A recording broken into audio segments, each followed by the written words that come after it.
મુખ્યમંત્રી ભૂપેન્દ્રભાઈ પટેલના માર્ગદર્શન હેઠળ ગુજરાત સરકાર ન્યૂ ઇન્ડિયાના સંકલ્પને સાકાર કરવા ટેકનોલોજીનો મહત્તમ ઉપયોગ થઈ રહ્યો છે। સામાન્ય નાગરિકોને નગરપાલિકા ખાતે કચેરીઓના ધક્કા ના ખાવા પડે અને બિનજરૂરી ખર્ચમાંથી મુક્તિ મળે એ માટે રાજ્ય સરકારના માર્ગદર્શન હેઠળ વેરાવળ નગરપાલિકાએ પણ આ દિશામાં પહેલ કરી છે। વેરાવળ પાટણ સંયુક્ત નગરપાલિકા ઓફિસ સુપ્રિન્ટેન્ડન્ટ દિગત દવેએ જણાવ્યું કે જન્મ મરણના દાખલામાં 4 મહિનાથી સોગંદનામા લેવાની પ્રથા બંધ કરવામાં આવી છે અને લોકોને સહેલાઈથી જન્મ મરણના દાખલા પ્રાપ્ત થાય તે માટે સ્વઘોષણા પત્ર સિસ્ટમ દાખલ કરવામાં આવી છે। જન્મ મરણ અને લગ્ન નોંધણીના સર્ટિફિકેટ ઓનલાઈન જનરેટ થતા ટેકનોલોજી આધારિત હોવાના કારણે ઘણીવાર સર્વરની સમસ્યાના કારણે જનરેટ થતા નથી।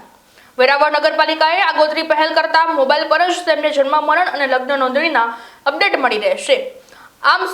આમ સમયસર ડિજિટલ અને ઝડપી સેવાનો મંત્ર સાકાર કરતા વેરાવળ નગરપાલિકાએ નાગરિકલક્ષી હિતમાં નિર્ણય લીધો છે, જેથી જાહેર જનતાને નગરપાલિકાની વિવિધ સેવાનો સરળતાથી લાભ મળી રહ્યો છે। હું ઓફિસ સુપ્રિન્ટેન્ડન્ટ વેરાવળ પાટણ સંયુક્ત નગરપાલિકા છેલ્લા 2 વર્ષ દરમિયાન 3-4 કામગીરી જે વેરાવળ પાટણ સંયુક્ત નગરપાલિકાની છે એમાં જન્મ મરણના દાખલામાં આપણે લગભગ છેલ્લા 4 મહિનાથી જે સોગંદનામાઓ લેવાની પ્રથા હતી એ બંધ કરાવી દીધી છે અને લોકોને સહેલાઈથી જન્મ અને મરણના દાખલાઓ પ્રાપ્ત થાય તે માટે સ્વઘોષણા પત્ર આપણે સિસ્ટમમાં ઇન્ટ્રોડ્યુસ કરી અને લોકોને બિનજરૂરી ખર્ચ બચાવ્યો છે।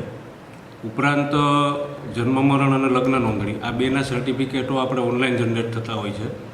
ઘણીવાર સર્વરના ઇસ્યુના કારણે આપણે સમયસર નથી ફાળવી શકતા, પરંતુ વેરાવળ નગરપાલિકાએ એક આગોતરી પહેલ કરી છે અને જન્મ મરણના અને લગ્ન નોંધણીના દાખલાઓ માટે જે અરજદાર અહીંયા એપ્લાય થયા છે એમના પ્રમાણપત્રો લેવા માટે ધક્કા ના ખાવા પડે એ માટે આપણે અહીંથી મોબાઈલ ફોન ઉપર એમને અપડેટ આપીએ છીએ કે તમારો દાખલો તૈયાર છે, આવીને મેળવી લો। એટલે એમને બિનજરૂરી ધક્કાઓ ન ખાવા પડે એવી વ્યવસ્થા પણ આપણે અહીંથી આપીએ છીએ।